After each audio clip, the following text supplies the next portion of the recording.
Hello out there, fellow warriors. I'm back. So, over the last few months, I apologize for my absence, but I had several things that I had to take care of, get straight family wise. And now I'm thankful to be back with y'all, hopefully on a regular basis now. If you're tuning in for the first time, I'm Richard McCauley. This is Grateful, Resilient Warriors because we believe that having an attitude of gratitude, right, allows us to be resilient warriors within our communities and our families to fight for the things that we love and we care about. So if that sounds like you, hey, you found the right place, the right little community to belong to here. So this thing all started a couple years ago on Thanksgiving, right? Being thankful, having an attitude of gratitude, right? And I want to talk today about having a mindset, a setting our mind on thankfulness, having a thankful or a grateful mindset, right? And it is a mindset. So I know, I think plenty of everybody could agree with me. We can find all kinds of reasons, all sorts of reasons out there to be bitter, right? To be ungrateful, to not be thankful.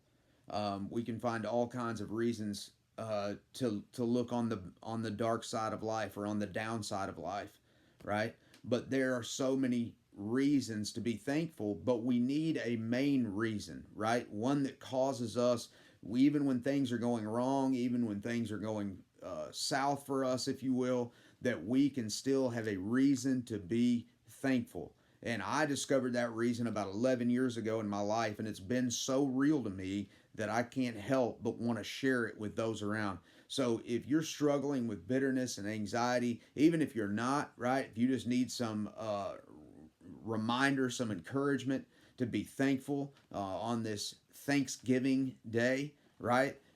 Just stick with me for the next few minutes here, and this will be quick. Give you a quick burst here this morning, and get you going with your day.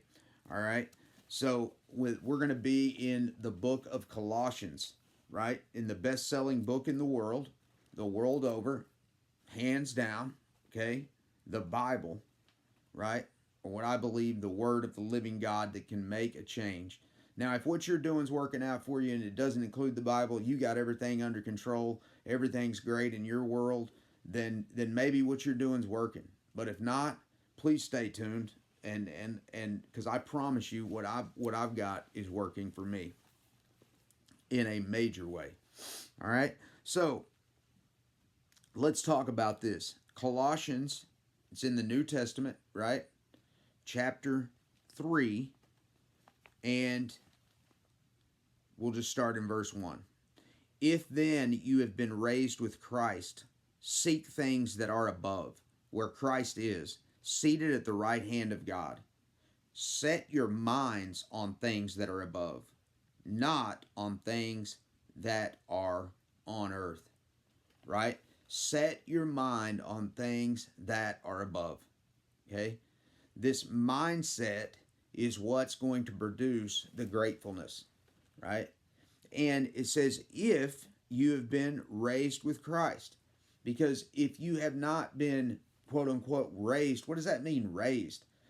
All it means is that we believe that we have the Spirit of God, those of us that have accepted Christ's sacrifice on the cross for our sin, to forgive us of our sin and accept us into his family, into his kingdom, that he allows his Spirit to come then and dwell us, live with us, right? And allows us then to rise above this world. We're still affected by the things in the world. We still make mistakes. We're not perfect, right? But it gives us this eternal sense of hope, of joy, of peace, and gives us a reason to constantly be thankful if we have set our minds in the right place. It allows us to set our minds in the right place. If you haven't accepted Christ and his sacrifice on the cross and are trusting in his resurrection, right, that you then would be raised one day with him, right? And it says this in the past tense, if then you have been raised. In God's book, it's already written. No matter what's going on in your life today, what's going on, the victory in God is already written down for you. It's already assured for you. So, if then you have been raised with Christ, seek things that are above, where Christ is seated at the right hand of God, right? He is seated at the right hand of God. So he is there in a place to intercede for us. Another place in the Bible in Hebrews tells us that he makes intercession for us. That means he steps in the gap, right, for us. So what is this in contrast with what the world offers, right? So it says, do not, verse 9. Let's jump to verse 9. Okay? Do not lie to one another, seeing that you have put off the old self with its practices. That's what I was talking about. It allows us to put off that old self where we don't have to stay in that sin, in that shame, and that guilt. It's gone, right? It's taken away. We have a new power. In verse 10, and have put on the new self, which is being renewed in knowledge after the image of its creator. Even if you've accepted Christ, it still has to be renewed in knowledge every day, right? That's why there's so much that went into giving us this word. The history of the Bible. Look it up if you don't know the history of how we got these 66 books that are the Bible, right? It's an awesome, amazing story, just like the Bible itself is, of how we got the gospel, the good news of Jesus Christ, right? So look here. You've got to renew it in knowledge, right? And we're being made after the image of our Creator, right? We are made in the image of God, and now we want to be shaped, our spirits, according to His image, our lives according to His image, right? Not just being made in His image, but then live out in His image. And that allows us to do it. And it doesn't matter who it is. It says, here there's not Greek and Jew, circumcised, uncircumcised, barbarian, Scythian, slave, and free, but Christ is all and in all. All the titles are broken. It doesn't matter. Doctor, lawyer, homeless, drug addicted, president, doesn't matter. We're all the same before Him, and He's done the same thing for us that we can be grateful for. All right? But I wanted to look at the contrast. I'm sorry, let's go back now. Stay with me. I jump around a little bit. Sorry about that. All right, but let's go back to chapter 2, all right, and verse 20. All right, still in Colossians, chapter 2 and verse 20. If with Christ you died to the elemental spirits of the world, that's just another way of explaining the salvation of God, right? We died to ourselves. We're being raised with Him. The way to get joy, the joy God has for you, give up this life that you cannot keep anyway. Let Him have it and have control of it. To get a life you can't lose, eternal life, to live with Him for eternity, in joy and in peace and in heaven, in His presence, right? So give up the life you can't keep anyway. We've all got a death date, right? It's happening for all of us. One day, we can't control when. We don't know when, right? And what happens after that, though, is in your hands right now, because He died for everyone. He died for your sin. If He'll forgive me, I promise you He'll forgive you of anything and everything and take away that shame and that guilt. But it's got to be your choice, right? Jesus is a gentleman. He stands at the door and knocks. All right, let's go on. If you died to the elemental spirits of the world, why, as if you were still alive in the world, do you submit to regulations? Do not handle, do not taste, do not touch.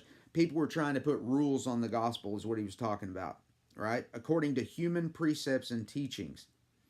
These have indeed an appearance of wisdom. I'm in verse 23 of chapter 2. These have indeed an appearance of wisdom in promoting self-made religion and asceticism. Sorry, that's a big word. It just means putting yourself down, basically, not in a way God approves of. In severity to the body, right? They were even hurting themselves trying to get closer to God. No need. But they are of no value in stopping the indulgence of the flesh. They can't do anything about your sin problem. And that's what Christ came to take care of. And I just want to show you in closing that your thanksgiving brings about the glory of God. Let's go to 2 Corinthians chapter 4 really quick.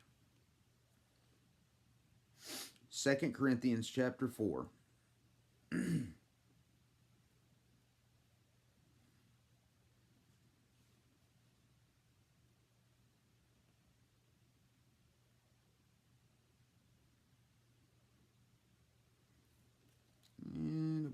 it was right here. Sorry for the pause. Yes. Verse 15. For it is all for your sake, so that as grace extends to more and more people, it may increase thanksgiving to the glory of God. So as this grace extends to more and more people, as more and more people accept it, right? This grace extends, it increases the thanksgiving, and that to the glory of God. So thanks for bearing with me. That is the end of our little time together, but I just want to remind you to set your mind, right? And you don't need a preacher, you don't need a church, you don't need anything except your spirit crying out to God for mercy and for salvation and for hope, and He will give you all of those things that you ask for, and He will come and have relationship. He loves you enough to meet you right where you're at, and He loves you too much to leave you there. So set your mind on things that are above, and you will truly have a Thanksgiving day. Thanks for tuning in. Until next time, onwards and upwards. Be safe. God bless and Godspeed.